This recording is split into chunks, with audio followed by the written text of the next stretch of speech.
Good evening, everybody. Welcome into the Villanova Basketball Report. It's live here on BLS.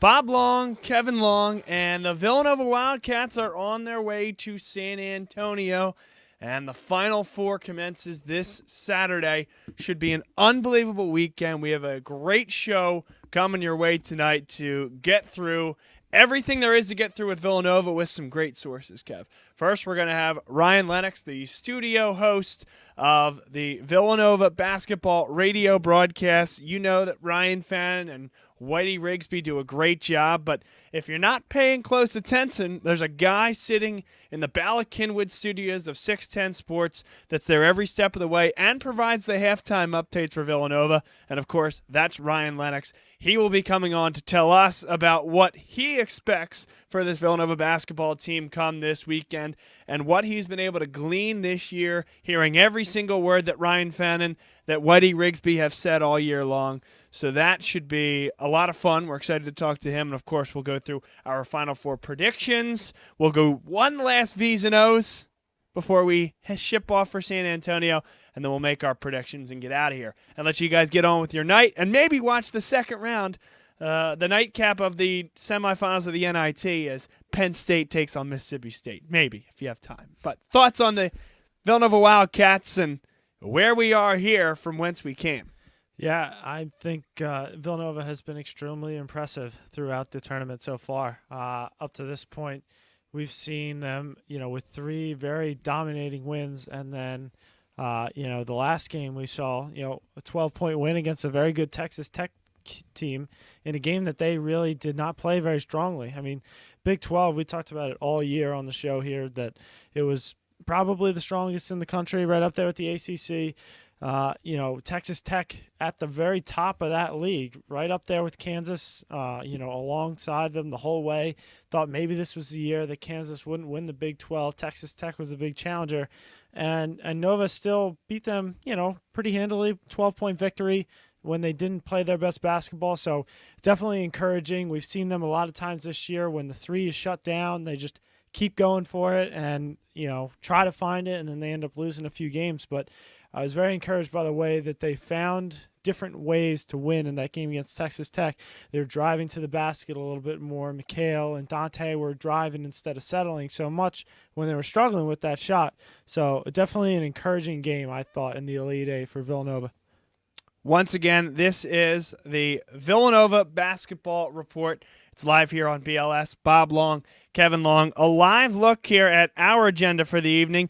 Once again, Ryan Lennox coming up next. Our interview with the VU Radio studio host for 610 Sports. We will preview the Final Four, do our last V's and O's whiteboard segment, and then our predictions. But it will be Kansas and the Jayhawks of Lawrence who will be taking on Villanova. Remember, Kevin, in 2016, the Villanova Wildcats took on Kansas in an Elite Eight matchup. That was a tough game. Devontae Graham turned the ball over late. Mikal Bridges came up with the basketball. They ended up winning by 5 points in that game and went on to Houston. Now back in Texas, it was absolute chaos on the one side of the bracket, and on the other side, complete chalk.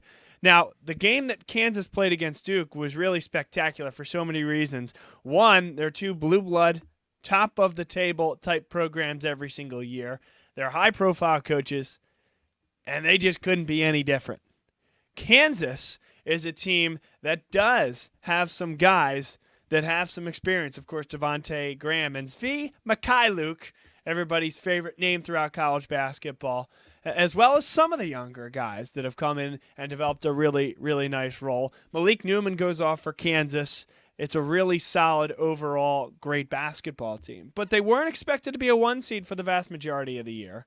And in some ways, that's considerably similar to Duke, who came on at the end, found a 2-3 zone defense, which is entirely different than the offense, the defense that Kansas played. And the offense that the Jayhawks had to put out had to certainly be appropriate for that defense. They needed to make adjustments, and I thought they did a very nice job of that. Found a corner three that if you have a high back line in that 2-3 zone, that can be an opening, and Kansas took advantage of that from time to time. But, we look at the matchups that Villanova could have had. Now you have a run-the-floor team that's trying to get the ball into the hoop in transition, open up three-point shooters. They have 3 to 4 guys on the floor at any time that can hit a three-point shot. Not that Duke wasn't that way, but the big man presence, the duel of Wendell Carter and Marvin Bagley III, who Villanova won't need to see, not the worst thing.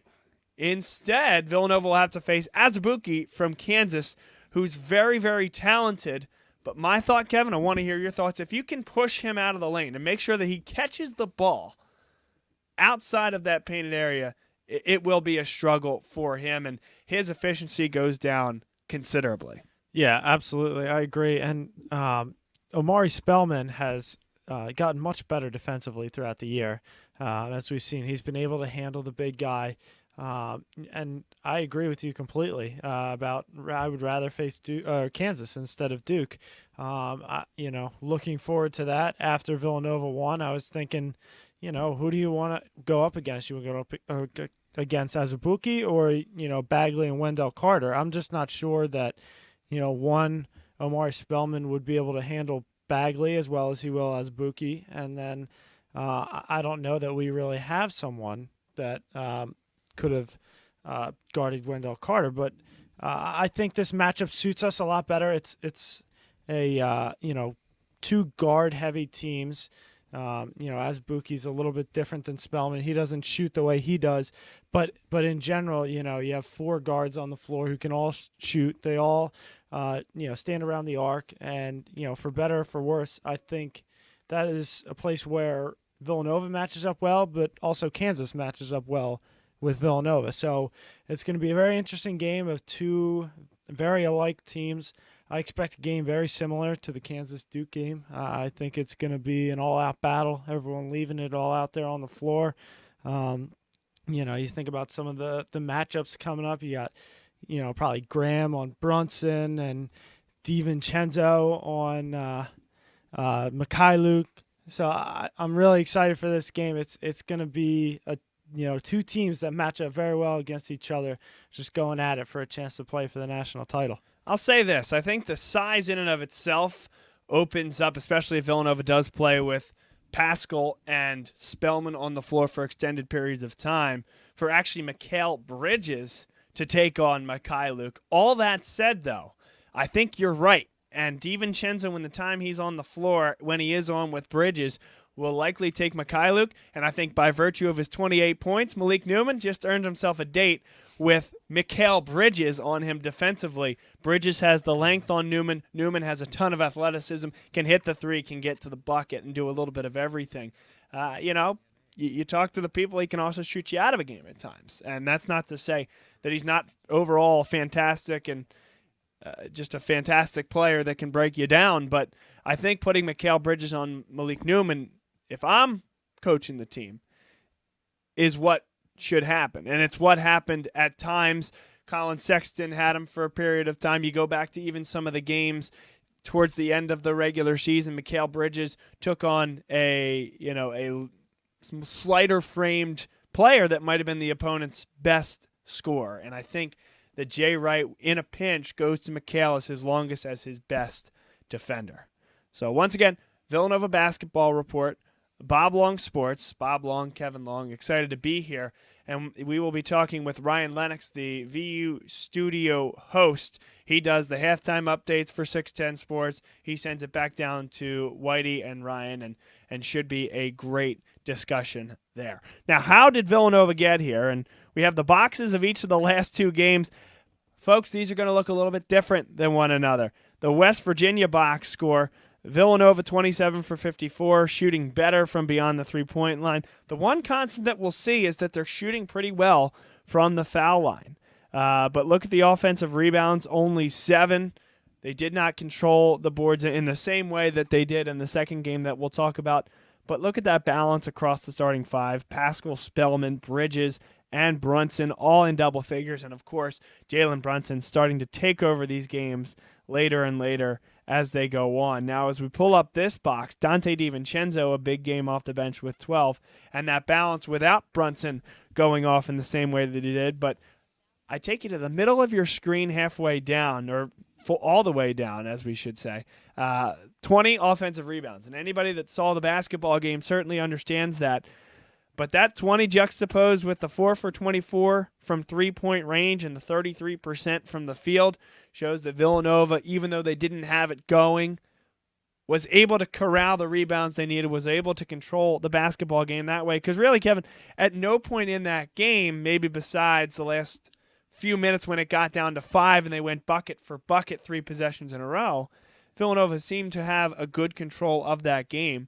Texas Tech certainly did not play their best offensive game, but it's cliche be able to win in different ways, but Villanova showed that. Yeah, absolutely. And that's why they've been a top team in the nation all year. You're facing a very good Texas Tech team, a team that has, shown themselves to be a very good defensive team. So they had to find a way to win in that game. Their offense wasn't exactly where it needed to be. Keenan Evans didn't have his best game, but, also credit Jalen Brunson and Dante DiVincenzo for playing some good defense on him.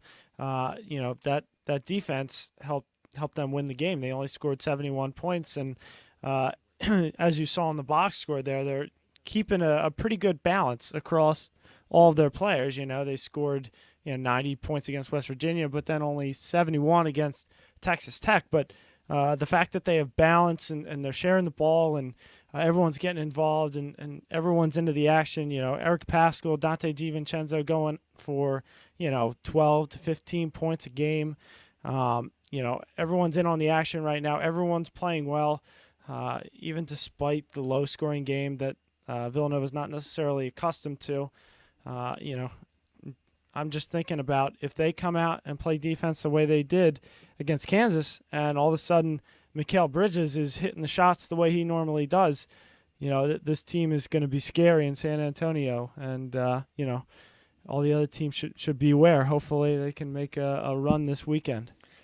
What's also interesting, you bring up San Antonio, we're going to take a little bit of a left turn and discuss San Antonio in and of itself, because it's a little bit of a different city. And it's not that they haven't hosted big events, but I had to do a little bit of an education on my side to really realize what the Alamo Dome is, and I suppose will be at its highest and best use. The Alamo Dome, in my estimation, is a building that was antiquated the day it was built. It was built in the late 80s or early 1990. In 1990, I believe it opened, and it was a venue that didn't have a home. It hosts the Alamo Bowl every single year, one game, of course, in college football. It hosted the San Antonio Spurs for 16 years. That's a 60,000-seat football stadium that was actually at the time an enticement, a reason why San Antonio, the Spurs, were willing to stay in that city. And, of course, the story a few years ago, they bring on, a construction consultant. They bring on a new vision for an arena, and they now inhabit AT&T Stadium. So now UTSA, University of Texas San Antonio, is the lone tenant on a permanent basis for the Alamo Dome. Again, it hosts that tournament every single year, but I can't wait to go down and see what this venue has to offer. It's 60,000 seats versus the 70 or 70-plus that you see in just about every other Final Four that takes place in an NFL stadium. And the other thing I'll say, when we were down in Houston 2 years ago, the Astrodome, thought of as at one time the eighth wonder of the world, a man-made wonder of the world, sat right next to NRG Stadium. And it was so puny at the time compared to this gigantic NRG Stadium that I asked the question, what's that? What is that thing? So I wonder, and if there's any experts out there, you can comment on Twitter, on Facebook Live. What's this venue going to be like? You can certainly look at pictures, but I think for the fans themselves, and we'll both be in attendance, it's going to be a little bit of a different experience than they've had in recent Final Fours, and certainly different than they'll have next year in Minneapolis when they go to the brand new Vikings Stadium.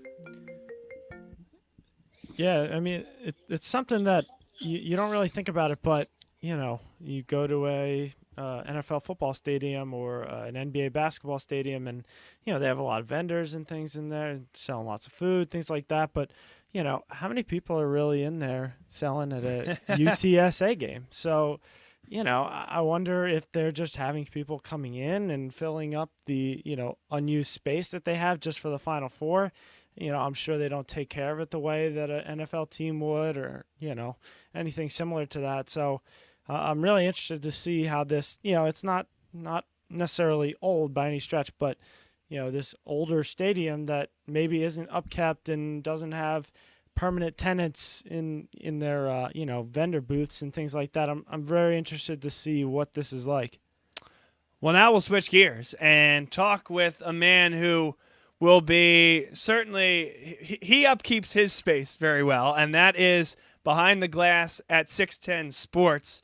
He is Ryan Lennox. He's the VU studio host, and he's the guy that brings Ryan and Whitey and the whole team to you on a game-to-game basis. So we're very excited to have Ryan Lennox on board here tonight because he's heard everything that there has been to hear with this Villanova basketball team from the two best in the business, Ryan and Whitey. And we now have Ryan Lennox on with us. How are you, my friend?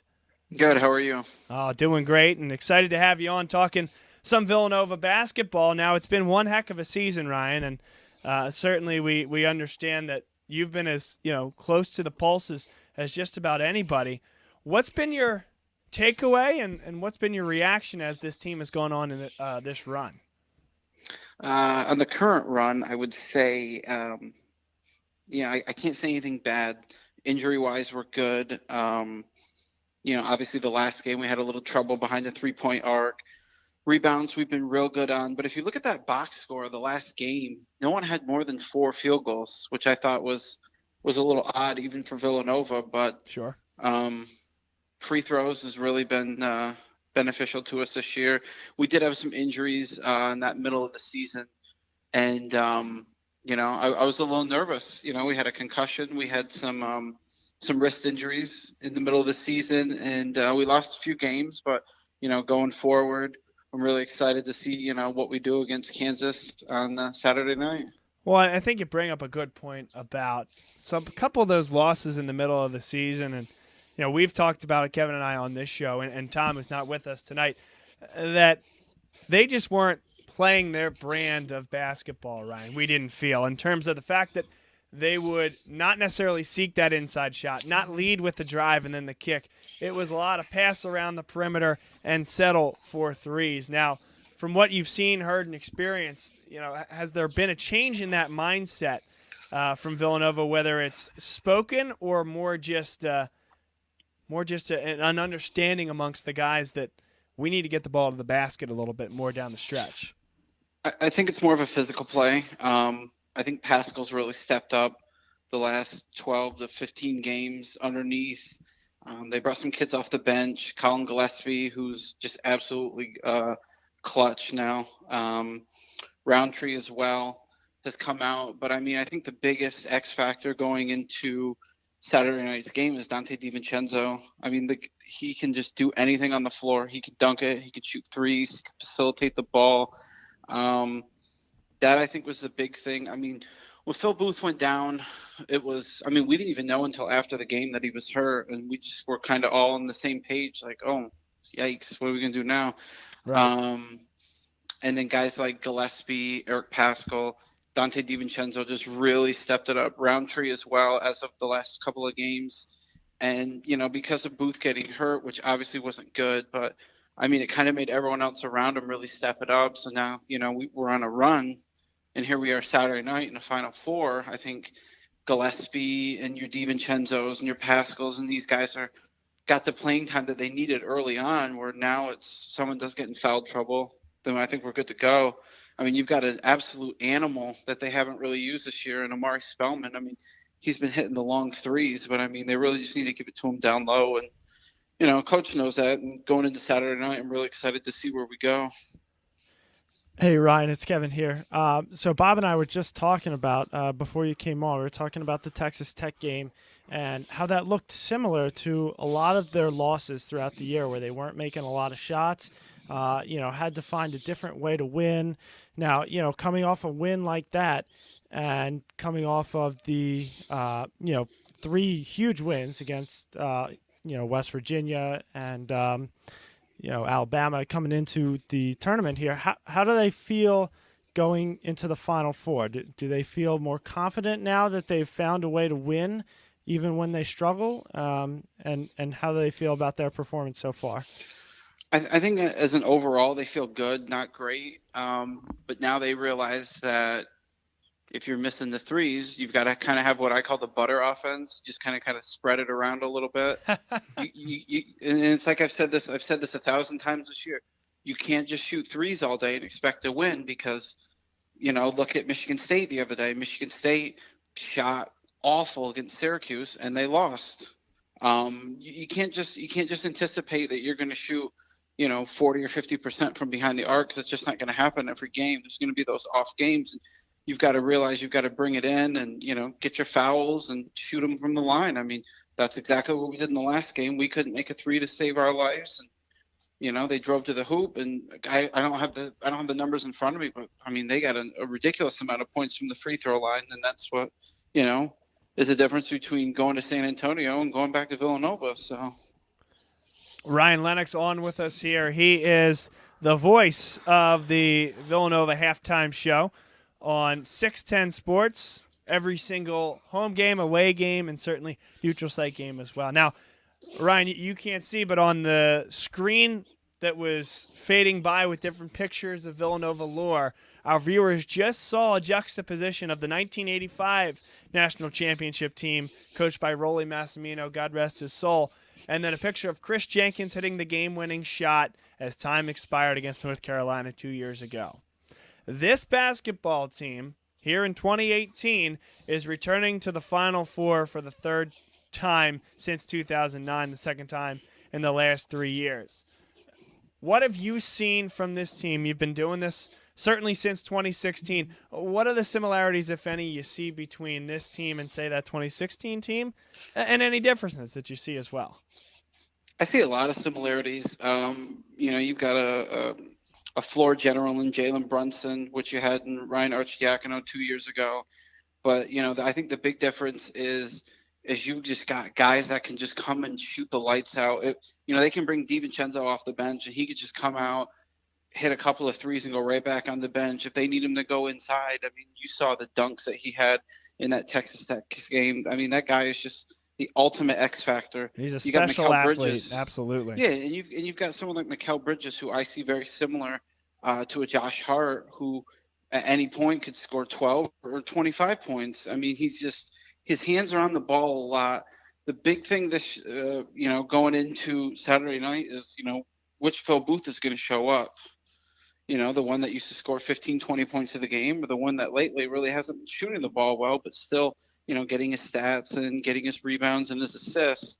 I've looked at him the last few games, and just his shot just seems to be a little off. And not really sure what's happening. Maybe a couple days, give him a little rest. But, I see a lot of similarities. But like I said, off the bench, they got a lot of extra time this year on the floor. And I think if someone does get into foul trouble, which, the last few games, it's been really dicey going into halftime, really ticky-tacky fouls. I feel that someone like, Colin Gillespie can come out there and contribute, not just being on the floor, but, being a defensive stop, that Villanova desperately needs at times. Ryan Lennox on with us here on the Villanova Basketball Report. Bob Long, Kevin Long here. Ryan, it's an interesting story about you and how you became to be doing what you're doing right now. And, to give the folks a little bit of a backdrop, Villanova used to be with ISP Sports, and when they moved over to Fox Sports Media Group, which was certainly in many ways to, line that up with the basketball broadcast, you guys, 610 Sports, were no longer just passing through a syndication from the ISP studios. They needed you to get in, get your hands dirty, and now be part of the broadcast. What was that process like? When did you start doing it?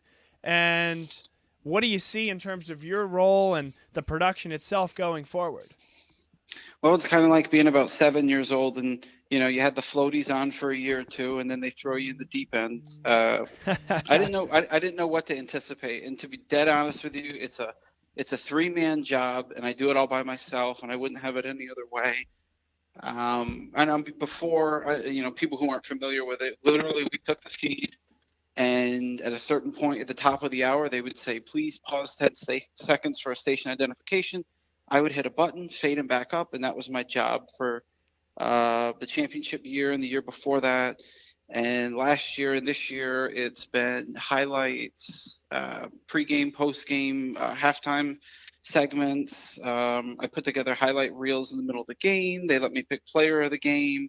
I get somewhat access to the team. It's it's going from kindergarten to Harvard overnight, and it's very interesting. I like it, and I'm not sure what the future holds going forward, but it's been a fun ride. Well, I know that I speak for myself and our guys that we enjoy hearing you. It's nice to hear a friendly voice on the other side of the radio dial. Now, that's not to say that Whitey and Ryan aren't friendly voices themselves. We think they do a tremendous job. But for me personally, Ryan, it's really great to hear you on and to see you have this opportunity. Of course, we go back to when Vuvu Soccer was live on the air on 610 Sports. And, heck, we would even head right into a Villanova basketball game at times. And, we'd be able to send it off to our guys, Ryan and Whitey. So that was fun. I've enjoyed the professional partnership with you, and certainly wish you the best with this opportunity going forward. And we'll leave you with this. If you can leave us with a prediction for what you think happens this weekend. Well, obviously, it's a pleasure to be on the show, and it's always good working with you. And for those that don't know, I'll be working with you again in September. So we're all excited for that. The main event, the real main event. The real Final Four is if you make it to the wedding. So fingers crossed. Prediction for Saturday night. If they can stop the big man from Kansas from scoring over 20 points, I think we'll be fine. I'm going to give a prediction of, let's see. I'm going to go with 79-71. And then we're going to take on Michigan on Monday. And I'll say 82-69. How dare you break Sister Jean's heart like that? Listen, man, and to be dead honest with you, that team is very balanced, to say the very least. Yes. Michigan's going to have their hands full, but I think they're going to shut it down. But I think they're on first for a reason. We're the main attraction here. We're the dog and pony show. They're the undercard. As great as that game is, but I mean, no one leaves work early on a Saturday to see Loyola of Chicago against Michigan. It's two number ones just battling it out in Kansas and Villanova, and we're all excited for all the games, and it's been a really great experience. Whitey and Ryan do an absolute phenomenal job, and there's a guy by the name of Joe Gaines who's behind the scenes as well, and he just does a great job. Ryan and Whitey are so accessible. Like, I have questions, during the game or, after the games, heck, even in the off season, always able to get right back to me. Always, always really able, they're really approachable. They're really cool guys. And it's the same thing with anyone I work with. Like, you work with your Merrill Reeses or, any of these guys, they'll always respond with an email. They'll jump on the show if you want them to. They're just super nice guys. That's great. Well, we wish you the best. Thank you for your time. We appreciate your accessibility tonight and making our broadcast a great one here this evening. And we will talk to you down the road, hopefully not too far down the road, and maybe after a couple nice wins this weekend. Maybe I'll see you at the parade next week. We'll see you there, and thank you for the time. All right, guys. Take care. All right, there you go. That is Ryan Lennox. A great job from him. We certainly appreciate his time here tonight. Kev, any thoughts from what he was able to bring to the table and his perspective? Yeah, absolutely. I agree with some of the predictions that he was throwing out there. I think Loyola is an excellent team, but I think Michigan is a very balanced team. I think they'll handle Loyola. He's spot on. Nova Kansas game is going to be a battle. Azubuike, that was his main worry for the game. Hold him under 20 points. I got to be honest. I don't see it. I don't see even on a good day. I think that's aggressive. I don't know that Azubuike is the guy that scares me on the team, but I think it's sort of the overarching theme of Villanova in the past. You think about the Wisconsin game and Nigel Hayes taking it to us really. Think about the Purdue game 2 years ago during the regular season. Yep. Isaac Haas really handled Villanova. So No, I it's a think great point. the theme is you have to be able to hold the big man. Now, as a Buki, not a big threat. If it was Bagley and Carter, it'd be a little different story. I'd be a little bit more worried. But you contain the big guy. Our guards know how to guard guys like Graham and Mikhailuk and Newman. So, hold the big guy.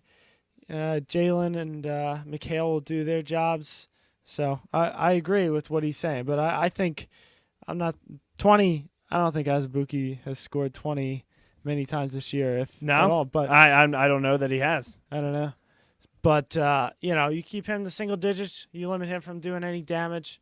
I think Villanova is in pretty good shape heading into the weekend. All right, next up for us here on the Villanova Basketball Report, the Final Four preview. Great, thanks again to Ryan Lennox. We appreciate him coming on. We'll go through our V's and O's segment, our weekly whiteboard segment, and tonight, because we've taken a couple weeks off, we're simply going to talk, Kevin, about what Villanova's done so well offensively heading into this tournament, and then we'll talk about defensively, what the key will be to stopping Kansas. That will come up after our next break. But, Kevin, if we can, let's talk about the other side of the bracket. First, the Michigan Wolverines, a team that has been up and down offensively in this NCAA tournament. Mo Wagner struggled in the first few games.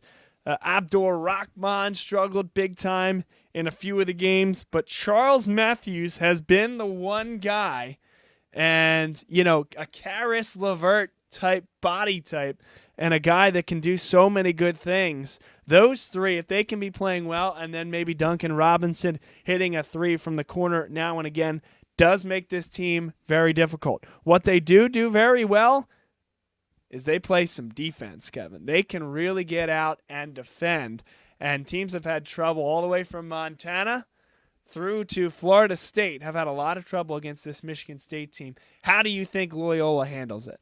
So, defensively, Michigan is a team that has a lot of length. You see a lot of guys with big large wingspans, 6'5" to 6'6", but guys like Duncan Robinson, Mo Wagner, they really have a large wingspan, so that helps them defensively, and I think that's why they probably take care of Loyola in this game. Now, Loyola, they've been nothing short of amazing so far in the tournament. They've really surpassed any type of realistic expectation that anyone had for them. They've found different ways to win this entire tournament. Like you see, Clayton Custer has had an amazing tournament. He's really led the team. He's done it all for them, really. He's done a very good job, and they've really set the pace offensively in every game that they've played. They play a lot of good defense as well, just like Michigan. But generally, similar to Michigan, they rely on one or two other guys to get hot at the right time, and they've gotten that guy throughout the tournament, just like Michigan. They've had Duncan Robinson that has a good game, and then Abdur Rahman has a good game. So it seems to be someone different every game. So it'll be interesting to see who that guy is in that Michigan Loyola game and who comes out on top at the end of the day. What's so interesting about this team, and could you imagine if there's an all-Catholic final and it's Father Rob against Sister Jean, and it's small Catholic against small Catholic in Loyola trying to be the team with the highest ever seed to win an NCAA tournament, who would stand in their way, but fellow Catholic school, and the team that currently has that record at number 8 seed in 1985, Villanova, now at the top of the basketball world. The storylines would just write themselves. It would be absolutely incredible if that happens. But here's one more for you. They run the exact same offense. They run almost to a T the same offense as Villanova. Loyola Chicago, 4 out, 1 in. 4 guys on the floor that can hit a three. The one thing they don't have that Villanova does is Krutwig isn't going to step outside and make many threes. Omari Spellman is. Eric Paschal is. But at the end of the day, it's about opening up driving lanes, and in Loyola's case, it's because they're not necessarily in every game going to be as athletic as the team they're playing from the SEC or the Big Ten. So their ability to space the floor, either get to the basket or get into the middle of the floor, draw, chew defenders, and find an open three-point shooter is how they've been able to do it. And they've made a lot of shots, and good on them. Now, this is a team that was just outside the top 25 for a lot of the year and might have been underseeded at a number 11 seed. But all that said, this is a true Cinderella in every sense of the word. Porter Moses, a guy that's come in and done an unbelievable job with that program. Towns, who transferred from Fairleigh Dickinson and now finds himself in the Final Four. What a story. This is a fantastic pro. Oh, by the way, Towns spelled differently but went to the same high school as Karl Anthony Towns in New Jersey. So, interesting enough there. This is a team that I think has what it takes to beat Michigan on Saturday. And I think it has a chance to be a very, very good game. I haven't decided who I'm picking yet. I'll give you that at the end of the broadcast. But I think that Loyola has a chance to win this game, especially if Michigan shoots in the way they did against Houston, in the way they did against Montana, or the way they did against Florida State. If they shot the way they did against Texas A&M, if they shoot that way this weekend, I think that Loyola's in trouble. But let's not kid ourselves and mistake that effort from Michigan against Texas A&M as their effort for the full 160 minutes of basketball this tournament. Let's not mistake it. Nothing there? All right. Well, we carry on. I didn't really get that cue. Okay. I mean, that's my thought on the game. I think Loyola has a shot to win the game, and they play the same offense as Villanova, which is allowing opportunities to hit three-point baskets. As long as Kretwig can just take up space down low and take Mo Wagner out of the game, whether that's to bring in Teskey, as Wagner's been in foul trouble at times. You know, there are absolutely conceivable ways that Michigan could struggle with Loyola Chicago. Yeah, absolutely. I mean, both of these teams, not that they've had easy path to where they are by any stretch of the imagination. Everybody that makes it to the Sweet 16 and the Elite Eight, they've gotten there for a reason. It's because they're a very good team and they're playing well at that moment in time, at least. But they haven't had that powerhouse team that they had to beat necessarily. That Kansas Duke game. And now we have Kansas versus Villanova. Those two games could have easily been a feature for the national championship. Sure. And you haven't seen Loyola or Michigan beat a Duke or a Kansas or a Villanova. You've seen them beat Kansas State and Florida State and Houston, who are good teams, absolutely, but they haven't had that real test. And you're talking about either of those teams. I'm talking about either of those teams. Yeah. I mean, Loyola beat Tennessee. It's probably the best team they beat, and the best team Michigan beat was Houston.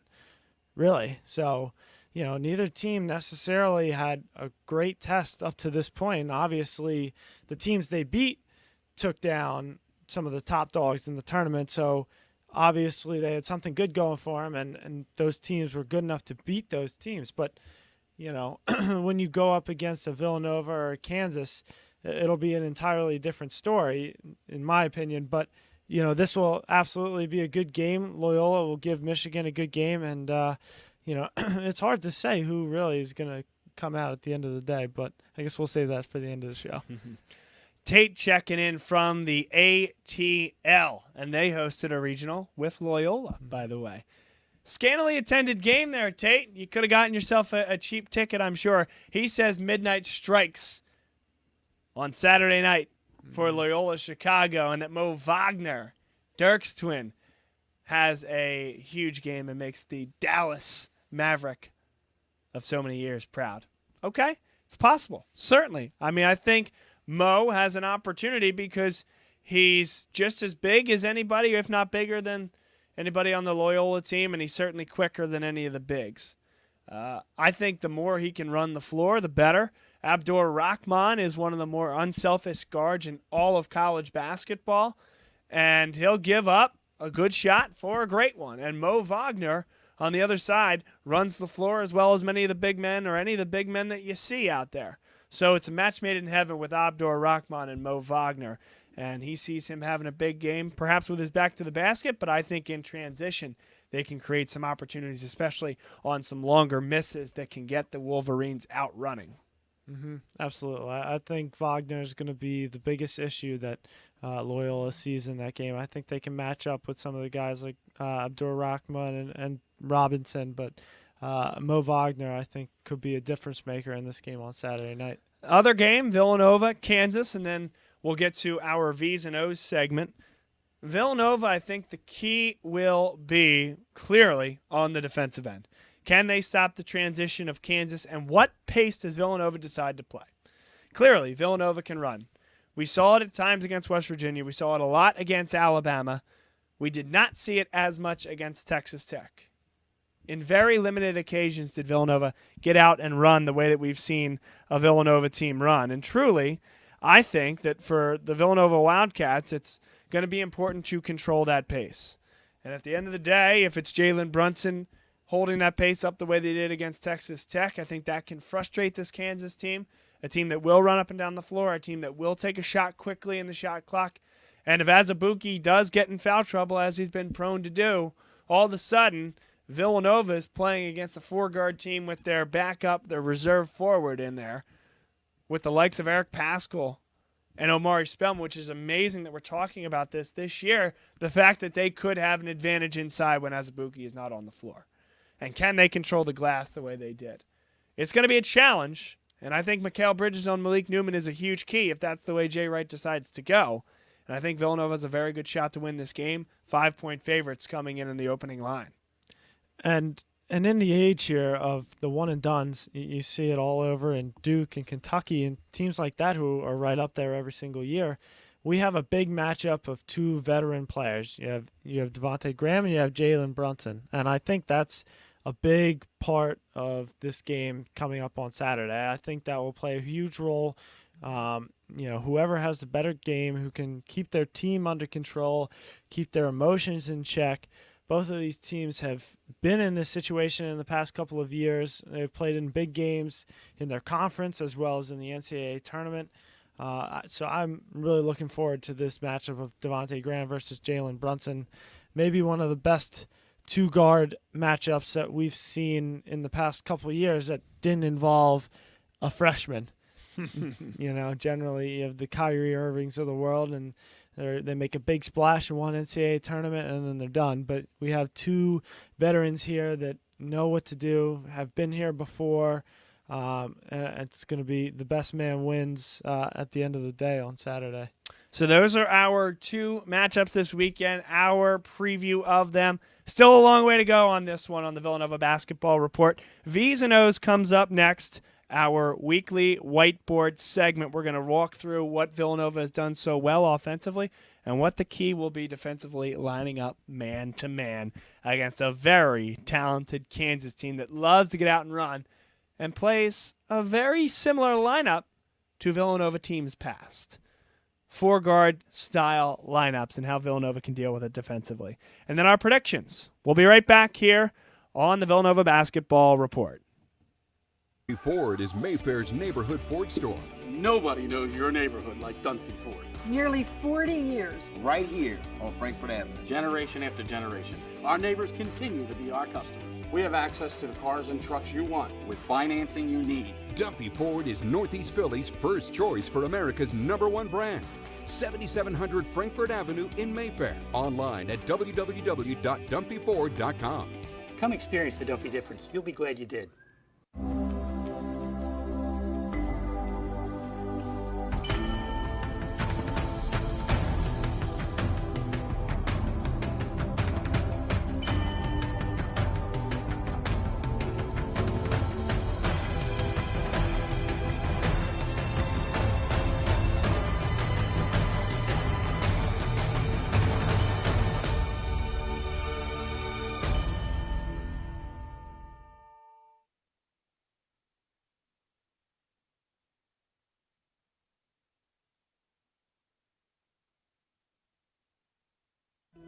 What does your character look like? Does it bounce back after each setback? Does it stand out by standing up? Does it make good on good intentions? Character is invisible until it's not. Only through action will the world know what it's made of, what you're made of. Find out how you can strengthen the character of your community alongside empowered veterans and families of the fallen at travismanion.org. People ask me why I'm giving up a year of my life to help kids. I say, who says I'm giving up anything?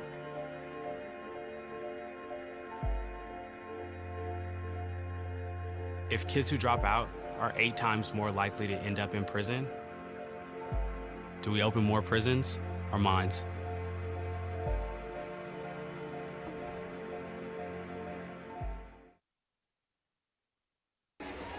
What's going on, folks? This is Bob Long from Bob Long Sports. We're live here at the Wells Fargo Center before each and every Philadelphia Soul home game. We record this now before Arena Bowl 30, and the Philadelphia Soul, the winningest team in Philadelphia. Bob Long Sports is your spot for live video pregame shows with Bob Long, Eric Nash, and Rob Stott. We even have the opportunity to talk with the AFL Commissioner, Scott Butera. We appreciate it. Well, I appreciate you guys having me. You do a terrific job, and God bless all of you and the folks in Philadelphia. I wish you the best of luck. Thanks, Scott. Appreciate it. Tune in before every home game for the Philadelphia Soul official pregame show on Bob Long Sports.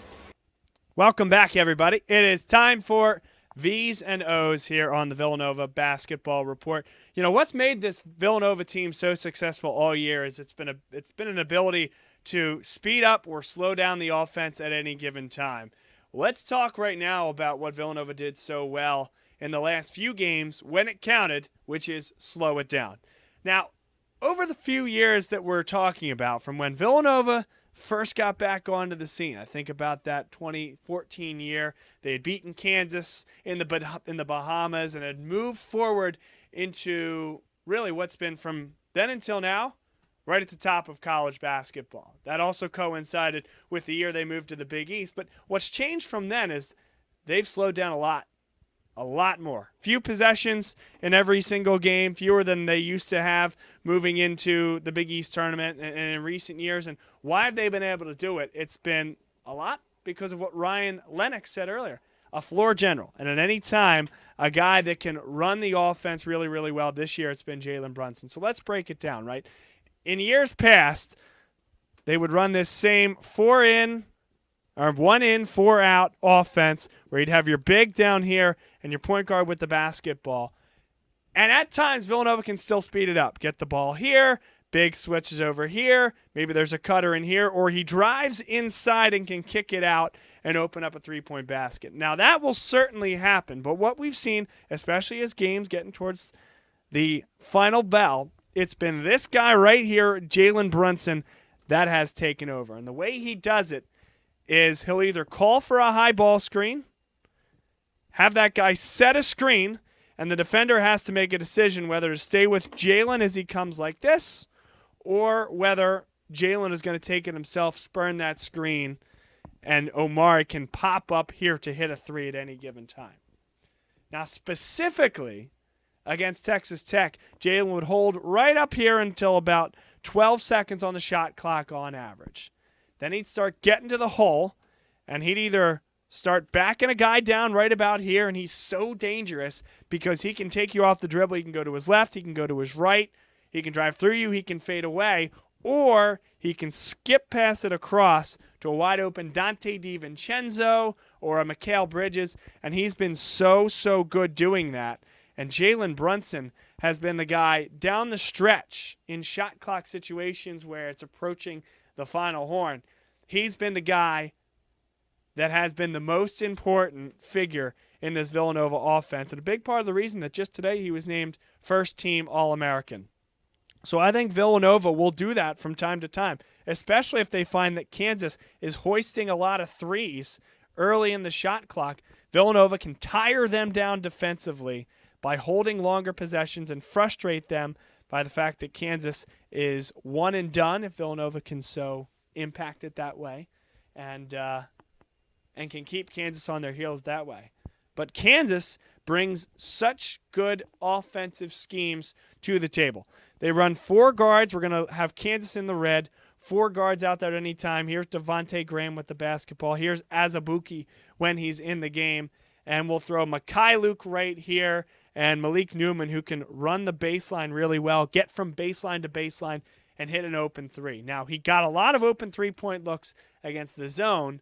It's can Villanova now deal with high ball screen when Kansas goes, but they're going to see, I think, a little bit less of that than they've seen at times in the year as teams have learned to expose Villanova.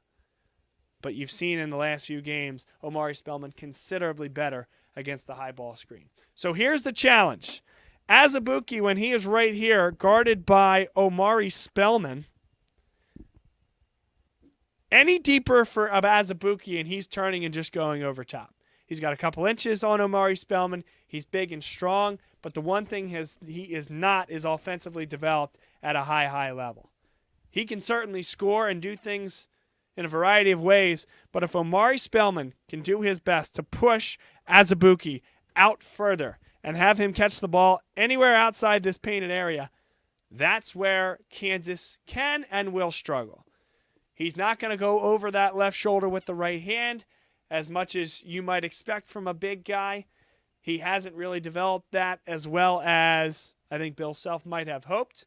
And the other thing is that he gets out of control when he has to put the basketball on the floor.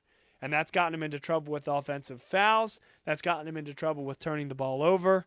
And that's gotten Kansas in trouble taking away from their efficiency. So I think that's a key, is Omari Spellman down low. The other thing is this guy right here. We mentioned Malik Newman. Absolutely phenomenal player. He is going to be guarded, and I believe and hope this is the case, by Mikal Bridges. Malik Newman is the biggest threat that this Kansas team has offensively because he can score in so many ways, and he moves so well off the ball, and when he gets the ball, he can get to the rack. The other guy, Svi Mikhailuk. Mikhailuk is a catch-and-shoot type guy. He can also put it on the deck, very similar to like a Corey Stokes, who has added that to his game as his college career has gone on. Mikhailuk can be another guy that maybe if you sleep on a little bit, is a guy that can really knock it down, put it in your face, and provide a huge challenge for this Villanova team. So defensively, I think it's going to be the matchup of Mikal Bridges against Malik Newman. It's going to be Omari Spellman and Eric Paschall against Azubuike. Can you do the work ahead of time to keep him out of the paint? And then it's going to be, of course, we haven't even really mentioned him that much, Devontae Graham bringing the ball in transition. Can you stop the ball? Can you recover defensively? Because Graham is great in transition, and that can be a struggle for this Villanova basketball team this weekend. So, it's our last V's and O's segment. It's been a lot of fun this year. We've talked about a lot of good things here on the whiteboard, and, well, maybe we'll be breaking things down, maybe a game-winning shot or two next week when we recap the great weekend that was in San Antonio. We'll take one more break and come back. We'll do our predictions and get some thoughts from the audience as well. This is the Villanova Basketball Report and the V's and O's segment here on BLS. Ford is Mayfair's neighborhood Ford store. Nobody knows your neighborhood like Dunphy Ford. Nearly 40 years. Right here on Frankfurt Avenue. Generation after generation, our neighbors continue to be our customers. We have access to the cars and trucks you want with financing you need. Dunphy Ford is Northeast Philly's first choice for America's #1 brand. 7700 Frankfurt Avenue in Mayfair. Online at www.dumpyford.com. Come experience the Dunphy difference. You'll be glad you did.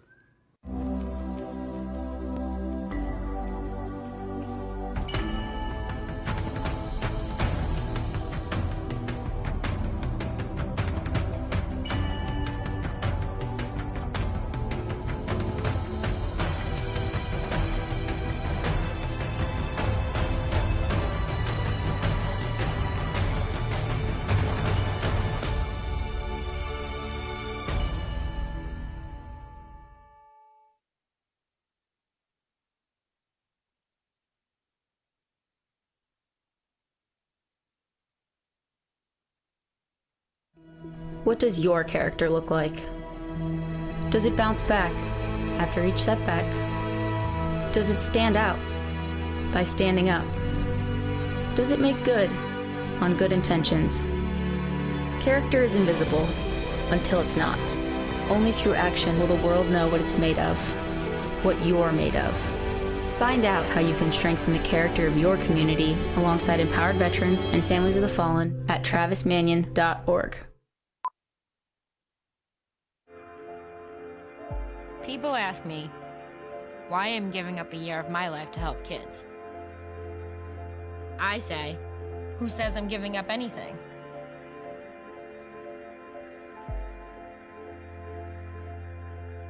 If kids who drop out are 8 times more likely to end up in prison, do we open more prisons or mines? Welcome back, everybody. Villanova Basketball Report here on BLS.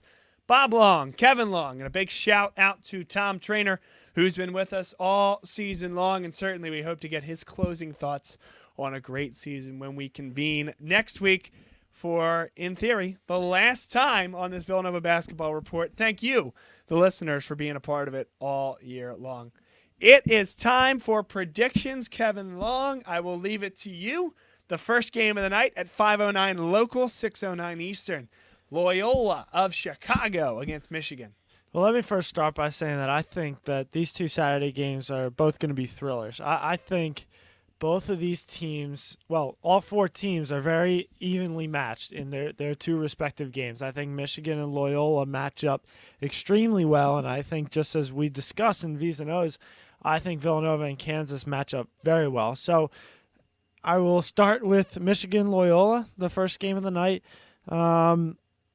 These, as I said, these 2 games are toss-ups, but I just like Michigan a little bit more in this game. I know that Loyola has played extremely well.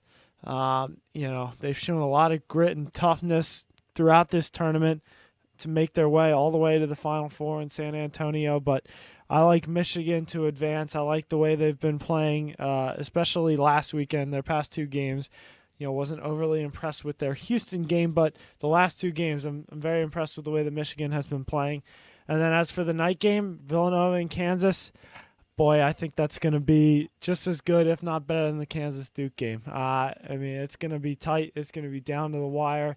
If this doesn't come down to the last 20 seconds, I'd be surprised. I think it's going to be a great matchup throughout. 2 very evenly matched teams. We talked about it, Devontae Graham, Jalen Brunson. You got Malik Newman, Mikal Bridges. You got Spellman versus Azubuike, and even Mikhailuk versus Dante DiVincenzo could be an interesting matchup there. But gotta stick with Villanova here on the Villanova Sports Report. Let's go with Villanova taking that game, and then that leaves me with a Villanova-Michigan national championship, and I like Villanova in that one. I just think that Villanova and Kansas will outmatch either Michigan or Loyola in that game. I think for all intents and purposes, that Villanova-Kansas game is the national championship, not to discredit those teams, but I just think that Kansas and Villanova have a huge advantage going into this Final Four. So I like Villanova to take care of business over Michigan in the national championship. Give me the little Catholic schools in the final. Give me Loyola Chicago over Michigan, who continues to struggle to shoot.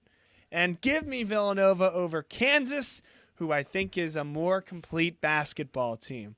Listen, I hate to say it. I really do, because, one, you don't want to get superstitious. Maybe a little superstitious. Maybe just a little stitious, as the office would instruct us to say. But I think, with all that said, not to be superstitious, I think Kansas is a slightly better matchup, because they don't have the 2 bigs down low, because the 2 bigs are more developed than Azubuike is, even if Azubuike has more size and brawn. And, quite simply, Kansas plays man-to-man, Duke plays zone. Villanova would have to retool offensively. It would take time. And I do think the zone is just tough to play against, especially when you have Wendell Carter and Marvin Bagley III back deep. Why were Syracuse so good for so many years and still are with the zone? Because Boeheim recruits the same type of guy on the backside of those zones. Guys that can drive that back line up past the block allow a lot of room on the baseline, and still only get beat with alley-oops. Because if you get the ball down there, those guys are big enough, strong enough, and accurate enough to be able to block you, even if you find yourself in between them and the basket. It's truly tremendous. Duke has that same capacity. So anyway, both teams fantastic. Kansas a deserving number 1 seed, and a tremendous challenge for Villanova that could go down to the Horn. It did not frustrate me or hurt when Kansas won that game. You know you're going to get a spectacular top 3 program of all time in the national semifinals when you see the other side of that same side of the bracket is Duke and Kansas. Kansas, I think Villanova fans, you'll take it.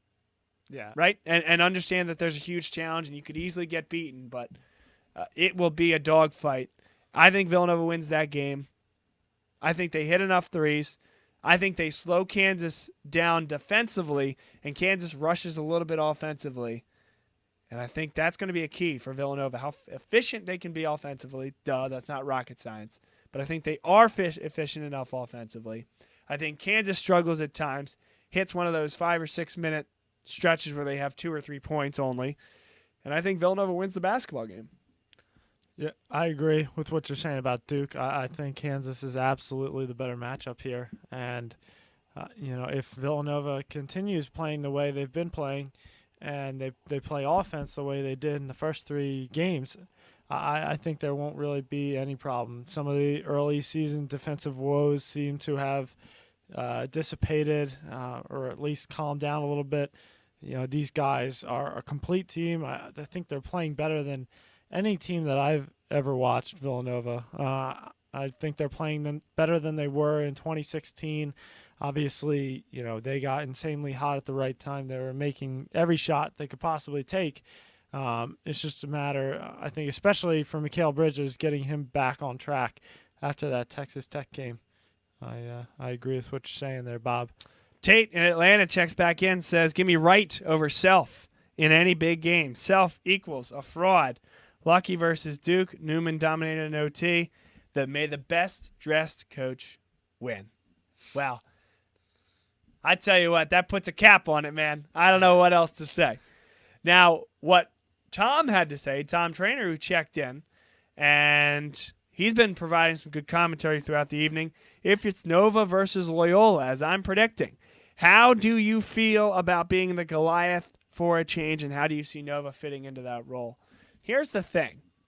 Villanova is a Goliath every single game of the regular season in the Big East. In the new Big East, they have dealt with that role. They experienced it this year, especially as Xavier came on late.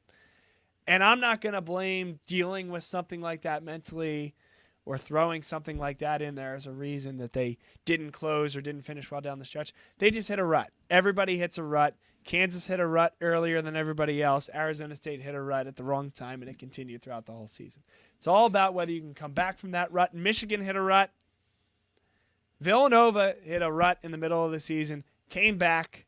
Now I think they're playing great basketball. They realize they need to get the ball inside. So in terms of being a Goliath, I don't think it phases this team. And Jay Billis has talked about Villanova having the best culture in college basketball. Again, I think a lot of that stuff can be overstated, right? Those things that are a little bit intangible and tough to find, people gravitate to those when you don't really have an answer for something else. All that said, I think there's something to be said for what Jay Billis is saying. I do understand that this team goes into every single game feeling, again, as much as you can, the same way and being focused, and it's a national championship. So no bigger game to get fired up for. At the end of the day, to beat that Loyola team, because they are playing the same offense as Villanova, they know how to defend it, what you have to do is stay at home. Stay at home on the three-point shot. Trust your big inside to stay on the big guy, and perhaps, if a outside player, Richardson, whomever, does get by the outside defender and penetrates inside, the whole defense can't collapse. They have to communicate. They have to understand that we can only commit one because they do have 3 or 4 sharpshooters outside. If anybody should know how to defend that defense, it should be Villanova, as they do it in inter-squad every single day.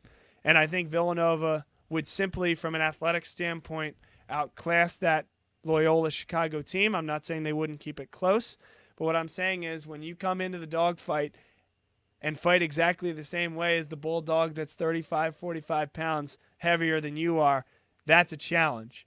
It's efficiency against efficiency, and I think Villanova would prevail in that game. And I think you were talking about, culture and things like that, and certainly that doesn't win you a national it doesn't win you the national championship game on that night necessarily. But I think throughout the course of the season and, even going into a national championship game like that, some teams that maybe don't have that culture that, you think maybe it's just intangible, or don't have that leader like Jalen Brunson that gets everybody up for that game, maybe they just don't have the right attitude coming into that game. Maybe they take it for granted a little bit.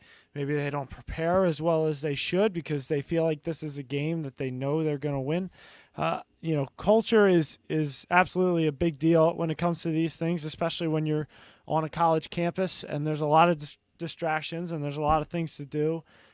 Every night of the week, you can easily choose to blow off homework and practice and things like this and go out and do whatever you like. So I think having a strong culture is absolutely a statement for, based on Jay Wright, and Jalen Brunson has been the main guy to help foster that over the past 3 years. So credit to those guys for, helping this program become the Goliath in the Big East and the Big Five. They've won, I believe, 22 straight games and five straight undefeated Big Five seasons. And, it's a big kudos to Jalen and Jay Wright and Ryan Arcidiacono, who this really started with. So, I would hate to discredit culture like that, but the only thing I'll say, because I agree with everything you said, there's 4 teams left in the NCAA basketball tournament. Anybody left has a tremendous basketball culture and has a commitment. Either that or they're just ridiculously talented athletes that can't put it together. Oh, wait, UCLA was bounced in the first round. I just think that's the point, that all the teams left have that culture in addition to a heck of a lot of talent. And there's a reason that there's 4 of them standing. Mm-hmm. Absolutely. That's the only point, not discrediting it wholly. I'm just saying, getting to this point, is there a strong difference between the culture of Villanova and the culture of Kansas? I don't know that there is, but there's a reason why both of these teams are in it every year and near the top. Yeah, and you're talking about 3 teams that have Hall of Fame caliber coaches and one coach that's on the rise and about due for a big promotion pretty soon. And probably. a raise. Yeah. Look forward to seeing him in a big conference sometime soon. Yes. But, yeah, absolutely. It starts with these coaches, and all 4 of these teams have great coaches that have fostered that culture, which has helped these teams get to the point where they are today. I'm sure Loyola Chicago didn't have the greatest coaches in the world in some of that downtime between the 60s and now, but they have a really good coach now that's really helped build this program back up to where it once was. And if I may, there's a Xavier job open today that maybe Porter Moses might consider. I would not be surprised. So we have our predictions. Villanova, both of us, I got them over Loyola Chicago. Kevin has them over Michigan. Should be a tremendous game. A couple other housekeeping items before we leave. The first team All-America. Trae Young of Oklahoma, Devontae Graham of Kansas, Jalen Brunson of Villanova, Marvin Bagley of Duke, and DeAndre Ayton of Arizona. Interesting. Coincidence? I don't know. The only 2 players remaining in the NCAA tournament from this first team, the non-seniors, the non-freshmen. My apologies. Jalen Brunson, Devontae Graham. Take it as you will. Second team, Javon Carter, Trayvon Blewett. Tremendous year for him and Xavier. Keita Bates-Diop announced that he was going to the NBA yesterday. Miles Bridges from Michigan State. Kind of a team that never really got it going, was ranked very high in the standings, but while they only had a handful of losses, they looked quite poor throughout the season. And, of course, St. Mary's checking in. So good for the Gales there in the West Coast Conference. Keenan Evans, your boy from Texas Tech. Carson Edwards from Purdue. Kyle Guy from Virginia. Luke May. And then Mikal Bridges from Villanova. 3rd team All-American. Let's take another look at this first team, though, Kevin. I don't see, Devontae Graham, sure, if Kansas were to win the game and maybe go win the national championship, I have a tough time not seeing Jalen Brunson being your AP Player of the Year. Yeah, absolutely. And which would be tremendous. I don't know that Villanova's ever had that. Right. If they had it back in the Howard Porter days, I'm not sure. Yeah, I don't believe so. I mean, I guess the last All-American was probably Scotty Reynolds, if I'm not mistaken. First teamer, I believe. But anyway, yeah, I think this game will play a huge role in determining that AP Player of the Year at the end of the season here. But, you know, both these guys have had incredible seasons. They've done a lot to earn this recognition. And, you know, you could even, in theory, see a Devontae Graham winning the Player of the Year without winning this game, and vice versa. Jalen could still win this without Villanova beating Kansas.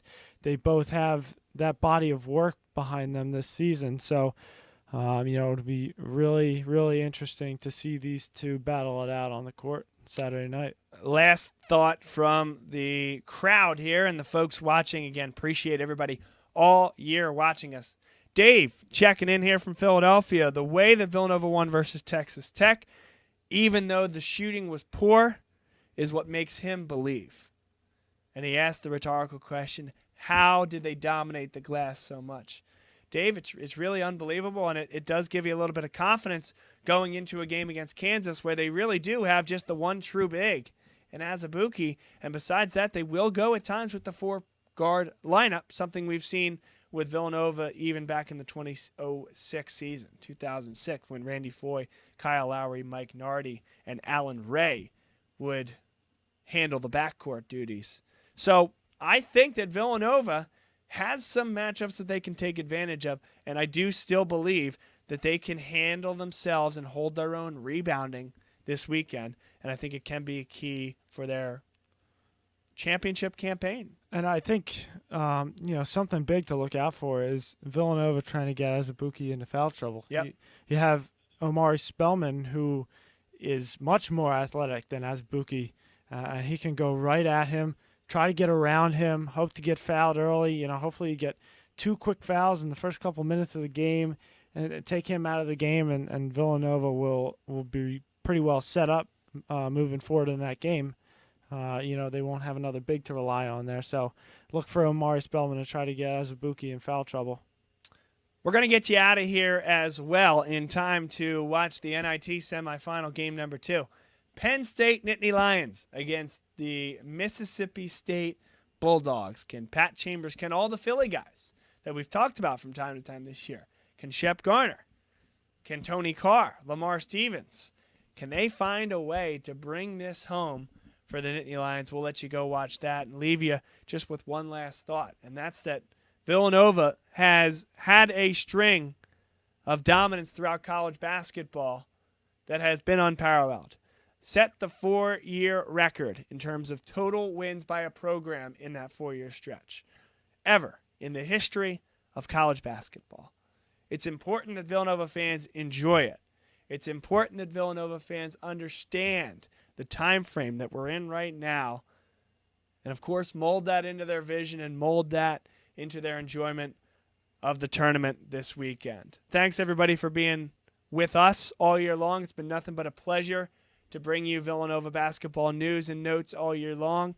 Hope you enjoy the basketball games, and go Cats until next week when we'll recap what should be a wild weekend and perhaps another title for the Cats of Villanova.